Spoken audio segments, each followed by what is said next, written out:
wabarakatuh. Selamat sore Pak. Ya, Ini saya Bayu Wijaya dari Masa UMG ingin mewawancarai jenengan terkait dengan strategi pemasaran.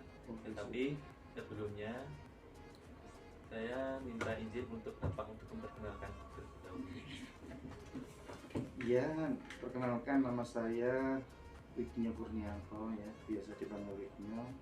Saya selaku direktur juga selaku owner di 3 perusahaan yang saya dirikan ini, bergerak di bidang e-book, jurnal, jurnal cetak, buku cetak, apalagi hasil ceker, seperti itu, baik yang produk lokal maupun impor. Lalu bagaimana awal mula Bapak untuk mendirikan perusahaan ini? Oke, jadi awal saya mendirikan perusahaan ini itu pertama, sebelum saya mendirikan perusahaan ini, itu saya dulu itu menjadi marketing di sebuah toko buku, namanya toko buku Togamas, di akhir tahun 2004 ya. Di waktu itu setelah saya keluar dari pekerjaan sebagai kernet, kalau nggak salah waktu itu ya, kernet di Tua Kelinci. Setelah itu saya ada info kalau ada lowongan sebagai marketing di toko buku. Saya berminat karena memang saya lihat marketing untuk toko buku itu sesuatu yang sangat prospek ya, karena kita tahu bahwa untuk buku itu kebutuhan pertama bagi sebuah kampus, kebutuhan pertama bagi sebuah perpustakaan. Jadi saya lihat itu ada prospek, tapi untuk marketing di toko buku itu sesuatu yang awal pada waktu itu, karena memang toko buku itu biasanya transaksinya itu by kasir ya kan, toko kan namanya toko buku by kasir, jadi transaksinya itu di kasir. Pada waktu itu Togamas mempunyai sebuah ide untuk menjaring marketing, dan pada waktu itu marketingnya yang diterima itu banyak, ada sekitar 20-an anak mungkin. Dari 20 anak itu, dan yang bertahan itu hanya saya satu, karena pada waktu itu sebagai marketing itu kalau dari segi profit sangat kurang, tapi saya yakin di situ ada sebuah prospek. Bayangkan untuk gajinya pada waktu itu 600.000, itu tidak ada operasional, sehingga yang tidak berpikir prospek ke depan maka dia pasti akan mundur, karena memang nggak cukup buat operasional, buat bensin aja berapa ya. Nah, dan pada waktu itu memang masih baru dan belum ada yang mengajari, dan jadi otodidak. Pada waktu itu saya juga bingung bagaimana cara memasarkan sebuah buku, toko buku di kampus, dan memang waktu itu saya nggak ada pikiran apa-apa, sehingga saya ambil saja beberapa buku di toko buku itu, ya kan, saya ambil, saya masukkan tas sampai besar di bobok seperti ini kan. Terus saya bingung, ini saya kemana gitu kan. Pikiran saya pada waktu itu belum ke kampus, masih yang kecil-kecil kayak sekolah SD, kayak toko-toko buku komik kecil-kecil, persewaan komik gitu kan. Dan yang saya ambil buku di tas, saya masukkan di dalam tas itu kan paling sekitar 0,00% dari isi toko, ya kan. Isi toko buku kan sangat banyak. Setelah itu saya coba tawarkan di sekolahan SD, di persewaan komik, dan pada waktu itu memang ya sangat sulit. Pada waktu itu juga saya posisi lagi kuliah, kadang saya bawa ke kampus, saya tawarkan teman-teman gitu kan. Tapi ya nggak cocok, karena kan memang yang saya bawa itu kan hanya sampel sedikit sekali, sekian persen kan. Dan hari berikutnya, dari demi hari, terus persewaan komik itu pernah beli satu itu sudah sangat senang. Ternyata ada yang beli, terus saya berpikir, saya sudah membawa buku, ambil berat-berat di dalam tas, tapi ternyata cuma beberapa persen, dan kemungkinan nggak cocok gitu kan. Jadi saya berkembang, akhirnya saya punya ide untuk daftar, membuat daftar judul. Jadi yang saya bawa bukan buku lagi, ya kan, karena kalau saya bawa buku, paling bawa buku 100 sudah penuh tas, padahal buku itu di dalam toko ratusan ribu kan. Akhirnya saya berpikir untuk membuat daftar saya dicetak kan. Pada waktu itu masih belum tahu email ya gitu kan. Nah, saya cetak tebel. Nah, itu akhirnya saya tawarkan dalam bentuk daftar. Saya tawarkan. Nanti kalau ada pesanan, biasanya kadang dicontrengin. Saya pesan ini, saya pesan ini, saya pesan ini, ya kan. Artinya kan apa yang ada di dalam toko itu saya aplikasikan di dalam sebuah daftar kan bisa teratasi kan gitu. Nah, apa tebel itu dipilih. Alhamdulillah berjalan setahun, akhirnya ya ada pesanan, ada yang pesan 200.000, 300.000, 1 juta. Nah, setelah itu ada pengadaan yang cukup besar, tetapi ada proses di situ. Jadi saya yang menawarkan, tetapi kampus itu tidak bisa beli ke kami karena ada proses namanya proses pengadaan barang jasa. Artinya belinya itu lewat rekanan lain.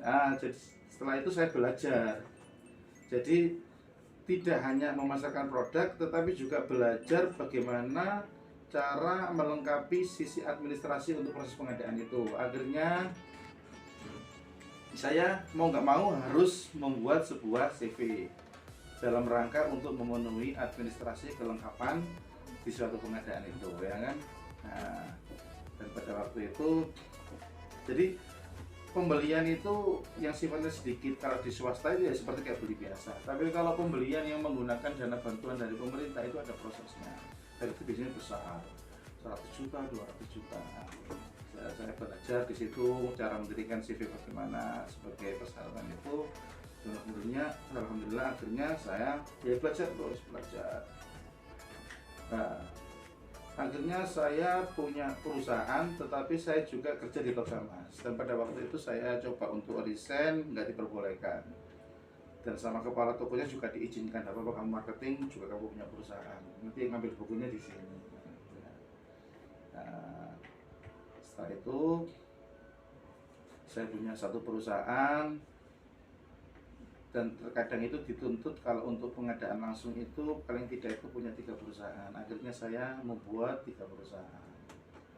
Nah, 3 perusahaan. Pertama, saya mendirikan perusahaan itu kantornya di rumah orang tua. Jadi di ruang tamu itu saya kasih meja, saya kasih laptop. Terus ya, pertama di situ. Terus habis itu tahun berikutnya saya di depan situ ada rumah di situ. Terus setelah itu di sini ada yang jual, saya pindah ke sini. Nah, ini pindah tempat kantor yang ketiga dan sudah belajar 11-12 tahun saya di sini. Nah, setelah itu saya sudah belajar dan mengetahui bagaimana cara memasarkan buku dan sekaligus melengkapi dari sisi administrasinya bagaimana. Akhirnya saya nggak enak kan, saya pamit ke Togamas untuk resign di tahun 2007 kalau nggak salah. Jadi saya dapat ilmunya di situ 2007. Nah, pada waktu itu dulu yang namanya lelang pengadaan itu sifatnya offline ya, belum online, sekarang offline. Jadi bagaimana? Jadi kita ada proses-prosesnya untuk melengkapi, terus nanti ada pemasukan dokumen, ada pembukaan, ada pengumuman, ada evaluasi, klarifikasi, penetapan pemenang. Nah, itu harus dipelajari itu semuanya. Karena pengadaan besar yang nilainya dari pemerintah itu melalui seperti itu. Dan pada waktu tahun 2009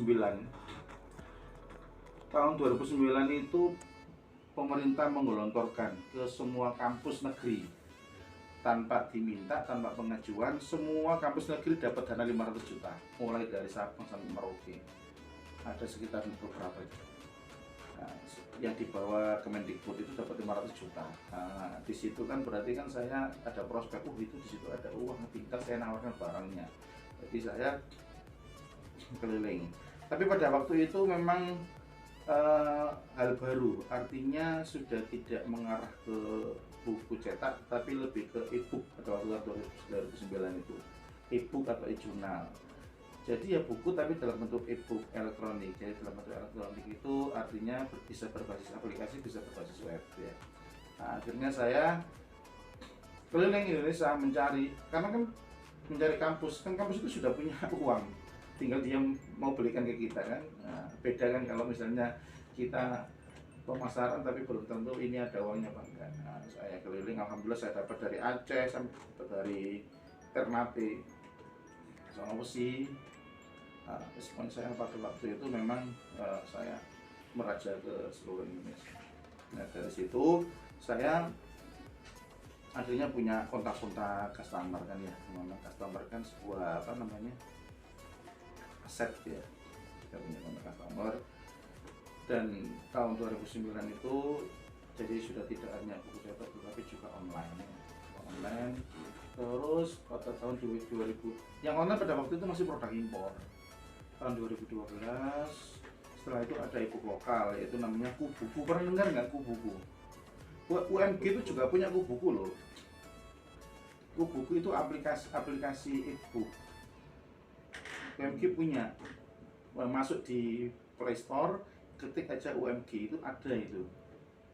Nah, jadi itu berbasis aplikasi.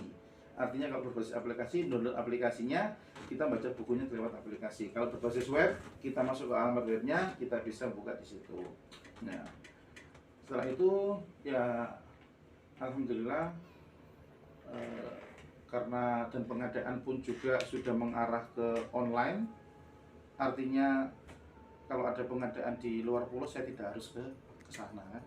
Jadi bisa lewat sini. Jadi saya duduk di sini sudah bisa mengerjakan di mana aja. Mengerjakan di Batam, mengerjakan di Jakarta bisa. Nah, pada waktu itu apakah ada tantangan atau saingan dalam bidang usaha? oh iya, pasti semua usaha pasti ada persaingan, pasti ada tantangan kan. Yang terpenting itu kan bagaimana cara kita mengatasinya kan. Ya. Intinya itu tantangan besar kecilnya itu tergantung kita menyikapi. Jadi bukan masalah besar, enggak besar kecilnya tantangan, tapi bagaimana cara kita menyikapi. Kalau kita menyikapinya nanti kurang serius, kita menjadi besar. Terus semua pasti ada. Yang terpenting itu kita harus hadapi. Memang kadang ada muncul rasa takut, itu kita harus hadapi. Karena rasa takut itu kalau kita nggak jalankan itu nanti tambah kepikiran terus. Misalnya kita dipanggil ya atau masalah, gitu ya. Kalau kita nggak datang maka nggak selesai dan kita juga akan kepikiran kalau lari dari masalah itu. Jadi kita datang, kita hadapi, kita selesaikan. Sesungguhnya seperti itu dan tak lupa yang pasti kita ya harus berdoa ya dalam menghadapi segala tantangan seperti itu. Kalau boleh tahu bagaimana struktur organisasi di perusahaan ini Pak, dan berapa jumlah karyawan yang ada di perusahaan ini? Untuk struktur organisasi sebenarnya untuk kewenangan mutlak itu ada di perusahaan.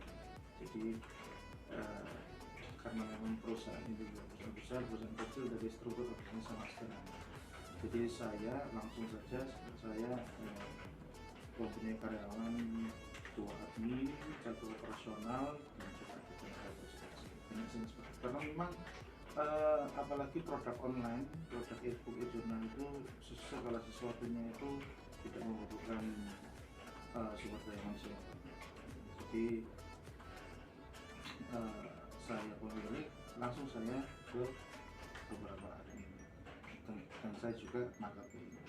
Karena memang beberapa kali saya merekrut marketing itu nggak tahu kok nggak bisa survive ya. Jadi artinya saya juga marketing sendiri. Dan kalau untuk perusahaan kerja itu kan direkturnya tidak boleh sama. Jadi itu saya pakai istri dan pakai saudara. Bagaimana cara perusahaan ini untuk mengidentifikasi kebutuhan keinginan para konsumen? Untuk mengidentifikasi, karena kan kami bergerak di bidang regional. Jadi kalau untuk produk ini pasti seluruh kampus itu butuh ya, karena seluruh kampus pasti ada perpustakaan. Ya. Jadi target customer-nya sudah jelas dan pasti ada pembelian setiap tahun. Karena memang buku e-book itu sesuatu yang urgent, sesuatu yang wajib dipenuhi oleh sebuah kampus. Jadi tidak perlu sebuah identifikasi karena ini memang sudah jelas target customernya siapa. Nah, sudah jelas. Mungkin yang dimaksud identifikasi itu kebutuhan yang sifatnya personal. Seperti itu.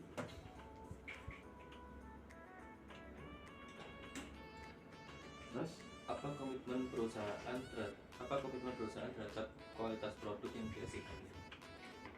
Yang komitmen perusahaan dalam pelayanan yang dihasilkan oleh perusahaan. ya. Jadi kebetulan perusahaan kami itu kan bukan produsen, artinya tidak produksi kan. Kami itu hanya beli ke penerbit dan kami jual di customer. Jadi kalau untuk kualitas produk itu tergantung dari pabrikan kan. Untuk pelayanan ya kami selalu siap ketika diminta untuk diperlukan. Ketika diminta penjelasan masalah produk ini via Zoom atau via telepon kami siap. Nah, seperti itu. Jadi untuk menjaganya itu kami selalu menjaga dengan customer, menanyakan bagaimana apakah aksesnya lancar, apakah ada peluang seperti itu. Kalau boleh tahu bagaimana strategi dalam penentuan harga di produknya? Untuk strategi penentuan harga, yang pasti harga tidak boleh terlalu mahal, juga tidak boleh terlalu murah. Karena terlalu murah itu menimbulkan kecurigaan bagi customer. Ini kok murah banget, ini barangnya asli apa enggak? Kalau mahal banget jelas kita nggak bisa bersaing. Ya, jadi kita cek harga pasar, kita turunkan sedikit. Seperti itu. Lagi. Bagaimana cara perusahaan untuk mencari hubungan baik dengan pelanggan? Untuk hubungan baik ya pasti selalu terjalin komunikasi ya. Terus kita juga menawarkan membuka ketika nanti ada permintaan sponsor, ketika ada sebuah acara di kampus tersebut. Jadi terus kita menanyakan bagaimana maksudnya kita berikan pelayanan seperti itu. Dalam perusahaan kan pasti punya ide tentang ekspansi. Nah, rencana perusahaan itu untuk mengekspansikan perusahaan ini itu gimana? Rencananya? Ekspansi itu artinya Meluas. wilayah pasar ya, Iya. mengembangkan wilayah pasar ya. Iya. Sementara ini saya hanya melayani di seluruh Indonesia. Saya pinginnya juga sih mungkin negara tetangga yang satu bahasa seperti Malaysia. Saya pinginnya juga mengembangkan atau menawarkan kampus di sana. Tetapi saya masih perlu memahami peraturan bagaimana kami perusahaan Indonesia bisa memasarkan di perusahaan Malaysia yang satu bahasa, karena memang saya juga kesulitan dengan bahasa Inggris ini. Nah, tapi ke depan kami juga ingin menawarkan beberapa produk di customer di luar Indonesia. Tetapi memang juga di Indonesia sendiri itu juga sangat banyak sudah. Bisa bayangkan berapa jumlah kampus di seluruh Indonesia baik swasta maupun perguruan tinggi. Tapi untuk arah ke sana itu menjadi juga menjadi rencana kami. Dalam perusahaan pastikan ada pesaing, entah itu pesaing lama atau pesaing baru. Bagaimana Bapak untuk menyikapi pesaing-pesaing itu dalam perusahaan? Nah, untuk menyikapi pesaing, yang pasti kita juga harus mengetahui ilmu, ya tidak hanya ilmu masalah bisnis tapi juga ilmu masalah agama. Ketika kita sudah berpikir bahwasanya tidak ada sebuah rezeki yang tertukar, nah di situ kita lebih tenang. Ya, apapun persaingannya, kalau kita berpikir kalau memang itu bukan rezeki saya, memang itu sudah takdirnya bukan rezeki. Ya, jadi artinya tidak terlalu memikirkan pesaing. Nah, jadi istilahnya kalau jalan itu ya wis tidak tengok kanan, tidak berpikirkan itu kok produknya gede kok cilik ya. Nah, kalau kita sudah mempunyai pemikiran seperti itu, kita tidak terlalu memperdulikan masalah pesaing. Tapi yang hanya perlu kita perhatikan itu masalah harga dari pesaing itu berapa. Nah, seperti itu. Jadi kalau untuk pesaing tidak terlalu diperlukan, karena saya sendiri sudah berpikir bahwa rezeki tidak akan tertukar. Ya kan? Terkadang kan pesaing itu kan ketika kita berpikirnya itu bahwa rezeki itu karena 100% usaha kita, ya ibaratnya seperti kayak angkutan itu kan ya, kadang kan angkutan itu kan saling bisa kejar nyali-nyali kan. Nah, coba dia berpikir seperti itu, tidak akan sebuah kesekian tertukar, pasti dia tidak juga tidak akan seperti itu. Ada lagi? Iya, ya. Saya kan juga ingin punya usaha, baik kecil atau besar. Apakah Bapak memiliki motivasi kerja untuk diberikan kepada saya? Motivasi kerja. Motivasi. Iya. Yang pasti laki-laki harus kerja, Iya. pasti ya. Dan pekerjaan yang paling ideal seperti Rasulullah itu adalah dagang, bisnis ya. Jadi jauhkan sebuah pemikiran cita-cita untuk menjadi seorang PNS, seorang pegawai, sekalipun pegawai itu adalah seorang menteri, seorang pejabat. Kalau kita di sini orientasi profit, hanya satu jalannya, dagang. Nah, kalau kita orientasi profit tapi juga mungkin pelayanan, ya bisa dalam pejabat. Karena kalau hanya orientasi profit ke sebuah karyawan atau pejabat, itu nanti berpikirnya nanti akan nyimpang. Karena memang cara yang paling ideal untuk kita mencari keuntungan atau mencari penghasilan sedepan ini itu adalah dagang, terserah dagang apa saja ya. Dan start untuk usaha itu bukan ketika selesai kuliah, tetapi pada waktu kuliah. Jadi pada waktu kuliah itu belajar dan berusaha itu sesuatu bersamaan, harus berbarengan. Karena kalau fokus ke belajar, ke kuliah, kita tidak memulai untuk usaha, ketika nanti kita kuliah sudah punya ijazah, maka kita akan mempunyai beban mental untuk memulai usaha. Ya, saya suka S1 rek, ya masa usaha gini. Tetapi kalau kita mulainya itu dari awal, tidak apa-apa. Saya jualan kacang, saya juga masih mahasiswa gitu ya. Jadi mentalnya itu terbentuk pada waktu itu. Dan itu nanti nggak menjadi beban. Ketika kalian sudah punya ijazah S1, maka nanti kalian terjadi apa gitu. Dan apa saja coba aja, yang penting dagang. Dagang itu kan sebenarnya kan secara simpelnya itu kan memindahkan barang dari satu tempat ke tempat lain dengan nilai yang lebih tinggi. Nah, coba aja. Dan itu memang harus dicoba. Dan yang terpenting dalam usaha itu kita tidak hanya berpikir untuk berikhtiar saja, tetapi yang paling penting itu kita juga harus menjaga hubungan dengan yang di atas. Jadi artinya kita harus tahu mana prioritas dulu yang kita lakukan dan mana yang kita tinggalkan. Nah seperti ini tadi kan, ketika sudah azan maka segala sesuatu itu harus ditinggal. Karena tidak mungkin kita mencari sebuah rezeki ketika yang memberi rezeki memanggil kita tidak datang. Nah, karena sekarang itu banyak seseorang yang mengabaikan pemberi rezeki dengan alasan mencari rezeki. Tahu maksudnya?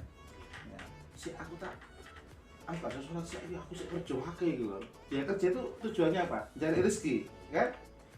Ketika yang manggil rezeki memanggil, diabaikan, nggak match, gitu ya. Jika kita tahu bahwasanya semua rezeki itu datang dari Allah, maka segala apa yang diperintahkan Allah itu kita dulukan. Itu intinya. Nah, terus yang kedua juga jaga hubungan dengan orang tua, jaga hubungan dengan saudara, khususnya dengan orang tua. Karena tidak ada suatu balasan yang disegerakan di dunia itu kecuali berbakti kepada orang tua. Bakti kepada orang tua langsung dikasih balasan di dunia. Durhaka sama orang tua juga dikasih balasan langsung di dunia. Untuk mungkin kita tidak sholat, barangkali kita juga nggak dikasih balasan di dunia. Kita zina, kita minum khamar, barangkali kita tidak dikasih balasan di dunia, tapi nanti di akhirat. Tapi masalah dengan orang tua kita pasti akan disegerakan di dunia maupun di akhirat. Jangankan orang muslim, orang non muslim itu juga berlaku hukum seperti itu. Siapa yang berbakti kepada orang tua, dia pasti akan dimuliakan. Barang siapa yang menjadi orang tuanya raja, maka hidupnya dijadikan sebagai raja. Itu pun berlaku bagi orang non muslim. Makanya banyak orang Cina itu kan apa ya, mendorong kursi rodanya. Ini hoki-hoki katanya. Padahal ini adalah sebuah konsep Islam. Katanya orang tuanya itu hoki. Ya, jadi motivasi seperti itu. Jadi jangan sampai meninggalkan segala yang jadi kewajiban dari Allah, tinggalkan segala yang dilarang. Nah, terus sekuat mungkin untuk melakukan menjalankan sunnah-sunnah dan ikhtiar itu kan sebagai jalan untuk membuka rezeki. Ikhtiar, jadi jangan jadi pemalas. Ikhtiar, dan ikhtiar yang paling ideal adalah dagang. Jadi jangan berpikir aku pengen melebur di Pelindo, di PLN itu walaupun jabatan tinggi tetap jadi karyawan. Lebih baik menjadi bos sekalipun usahanya kecil, dan itu dimulai dari ketika mahasiswa. Bismillah. Baik, terima kasih Bapak telah menyempatkan saya untuk wawancara di sini. Di sini saya izin untuk diri dan Assalamualaikum warahmatullahi wabarakatuh. Waalaikumsalam warahmatullahi wabarakatuh. Semangat.